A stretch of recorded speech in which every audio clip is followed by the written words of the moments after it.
If you want to know how to use BlueSky as a beginner, here's a step-by-step guide on how to do it. First of all, sign up with your account, of course, and download the app from your iOS or Android and create an account using an invite code or just sign up as a normal account, and then set up your profile by clicking your profile at the bottom right. If you want to add picture, your name, if you want to add description, headline, whatever.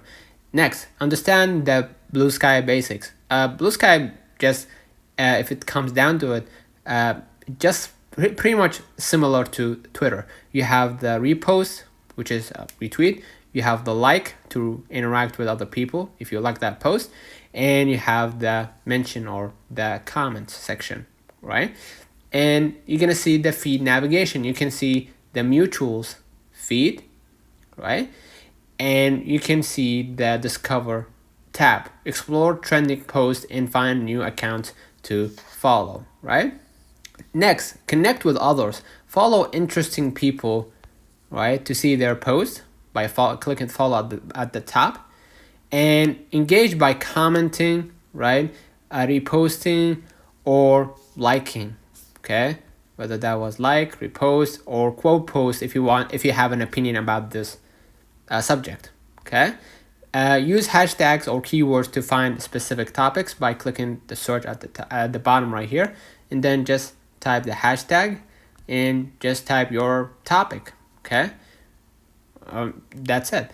And next, customize and control. Adjust privacy settings to control who can follow or interact with you. You can click the three bars at the top left and go see your settings, and basically you're gonna see right here in the privacy and security, you can enable the two-factor authentication, and you can control who can see your post if they are logged in or logged out of the BlueSky Social, right?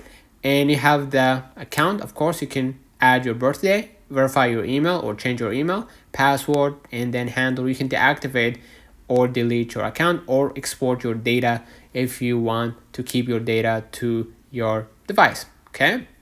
Another tips for beginners: start by following few friends or popular accounts. Engage actively to grow your network. Use the app's help section for detailed support. You can click the three bars at the top and you can see the help right here, and you're going to be able to see the answer, the common questions being asked by the new users. Enjoy building your digital community. So let me know in the comments if this video helped you. Don't forget to like and subscribe. Thank you for watching.